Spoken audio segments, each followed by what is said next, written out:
اللهم إني أسألك علما نافعا ورزقا طيبا وعملا متقبلا يا رب العالمين. النهاردة هنعمل معاكم هريسة الشطة الحارة الهوت صوص بطريقة بسيطة وآمنة. نوريني باشتراكك وكمان فعل الجرس، كومنت حلو يعبر عن رأيك بالفيديو. ويلا بينا نبتدي الوصفة. أول حاجة هحتاج معايا كيلو من قرون الفلفل الأحمر الحار. هي بتكون نادرة شوية بس موجودة، وده الموسم بتاعها يعني موجودة ومتاحة. احنا محتاجين لوصفة النهاردة كيلو بالظبط.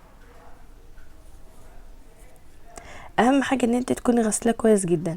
انا هستخدم 6 من فصوص الثوم الكبار على الكيلو بالظبط. يعني انا المقادير اللي انا هذكرها النهارده بالفيديو هي مقادير صريحة واضحة مفيش فيها اي زيادات. اول حاجة طبعا هنعملها ان احنا هنقطع الفلفل ده لقطع صغيرة عشان ان احنا نقدر نطحنه في الكبة. واللي مش عندها كبة تقدر تضغط على نفسها شوية وتقطعه اصغر قطع بالسكينة لما توصل لمرحلة هي قادرة انها توصل لها.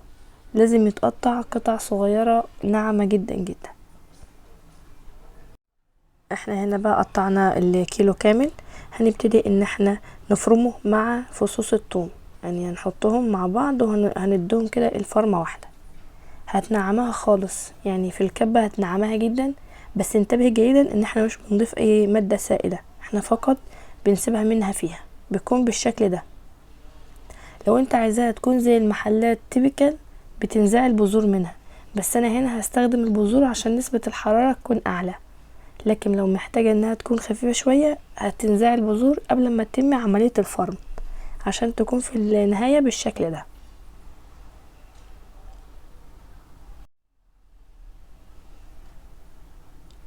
القاعدة الثابتة التانية للكيلو نص كوباية من اي زيت نباتي عندك. اي زيت نباتي تقدري ان انت تعملي بيه. هتدفيه، بس احنا هنا مش هنغلي الزيت او هنسيبه ان يتقدح، هتدفيه فقط. وبعد كده هتبتدي تنزلي معانا بالهريسة كاملة او الشطة كاملة بعد الفرن. بقى كويس جدا. وهنا انا هستخدم للكيلو ونص كوباية زيت معلقة كبيرة حرامية من الملح. يبقى المقادير بتاعتنا كيلو من قرون الفلفل الاحمر الحار، نص كوباية من الزيت، 6 فصوص توم كبيرة، معلقة كبيرة حرامية او معلقتين ممسوحين. تمام. وهنبتدي نستمر ان احنا نقلب. لازم ان انت ايدك يكون فيها تقلبي باستمرار باستمرار باستمرار لما تحس انها ابتدت بقى معاكي تعمل باك باك باك، يعني او تدي غليان مستمر، تعرفي ان هي كده خلصت معاكي.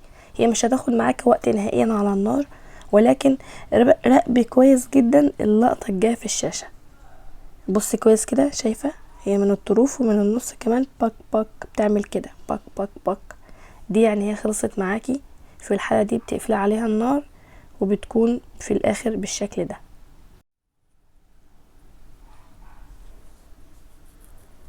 بكل بساطة وبكل سهولة قدرت ان انت تعمليها. هي غالية جدا، نظيفة جدا، بتطلع معاكي كمية كبيرة من الكيلو الواحد. لو عايزة تتخلصي من شكل البذور فيها بتقدري تضربيها بالهاند بلندر، بس هي في الشكل ده بتكون احنا خلاص اتعودنا عليه وبيكون اجمل. لكن هي مسألة الشكل فقط، اهم حاجة الطعم في الاخر.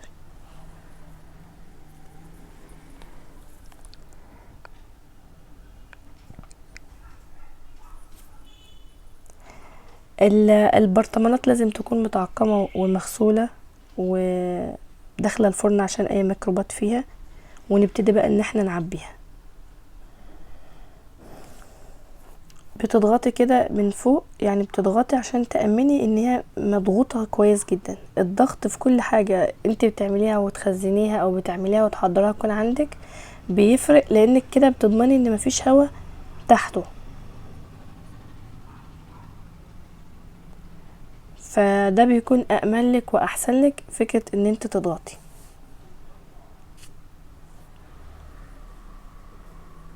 كمان لازم ان انت تغطيها من فوق بزيت، لازم زي ما انا كده في الفيديو ضفت، لازم تغطيها من فوق بطبقة من الزيت. تقفلها كويس جدا وهي ما شاء الله الكيلو الواحد طلع معانا كمية كبيرة جدا، يعني طلع ما شاء الله ولا قوة الا بالله. هنعبي البرطمان التاني على نفس النحو. بتقدري طبعا تحتفظ بيها في التلاجة، بتقعد معاكي سنة كاملة مش هيحصل لها اي حاجة. اهم حاجة لو حطيتها في التلاجة خلي البرطمان مقلوب، يعني الغطا لتحت وباقي الزجاجة لفوق، علشان تضمني ان هو كمان لو استخدمتيه ما يدخلكش هوا وتبوظ منك الهريسة. لو كملت معايا الفيديو للاخر شكرا جزيلا لك، ويا رب الوصفة تكون عجبتك، والى لقاء جديد، والسلام عليكم ورحمة الله وبركاته.